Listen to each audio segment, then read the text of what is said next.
The town is ID and everyone's voice. So it was recently revealed on one of Hot Topic's Instagram account, the Shadow Freddy plush had been restocked. And I was able to get my hands on one of those restocks. So we're just gonna do a quick review of this plush and just try to compare and contrast the original from the original. Get it out and just show it off. So you see, I've always really liked this plush. You know, it's not like it's not really Shadow Freddy, to be honest, because you know Shadow Freddy in the game doesn't really look like this. But I just like this plush. It's a nice looking plush. I like the purple. The purple is just a really nice color. She likes pink, and Princess Daisy likes purple. And you know, even if this, I think this plush is definitely a little worse than the original. So let me get the original and show it off. Here's the original Shadow Freddy plush. Of course, you can tell mine is in pretty good condition, but well, I think this one still looks a little better, mainly because the colors are a little brighter.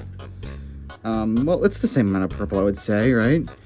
Maybe a little darker. This area, purple, is a little faded, but this plush is in pretty good condition. I bought this around, I'd say a year or two ago, and I like it a lot.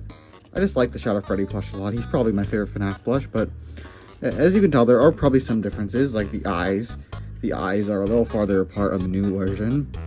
And the eyebrows are in the same distance. And of course, they're basically the same plush besides that. And probably some just differences from aging. But something I find interesting is that the tags are a little different. See, the original tag, it has this little thing, which it just shows the brand, Finds Freddy's, Scott Cawthon 2016. Let me try to get Finds Freddy's, Scott Cawthon 2016. And then below it, it has some, I guess, the material info it was made of. But this plush re-release doesn't have that. It just has this. Scott Cawthon 2016, all rights reserved. It does. I think it has some washing info, the plush, but besides that, that's really it. But this is overall a really good plush. Since I just wanted to compare and contrast these, let's get on to the actual review. Well, this is a pretty good re-release. I am pretty happy that we were able to get a re-release of this plush in general. I do genuinely like it. It's really soft, kinda. And yeah, it's pretty good.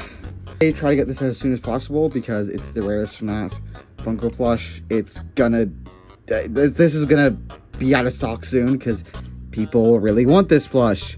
Especially somebody known as Puggo's Pizzeria, who's been buying every single one of them in California.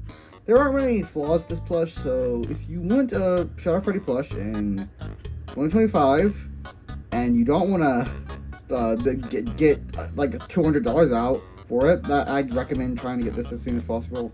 But yeah, that's all I really have to say. Pretty good plush. I'd give this plush around an 8 out of 10. Maybe the original, I'd give it a 10 out of 10 because that plush just is a little better in my opinion. But you know, I like Shadow Freddy. He's a good plush. So yeah, I'd say go get it if you want it. Fear is like a hammer. With a solid hammer and a couple hammers, you can build a hammer.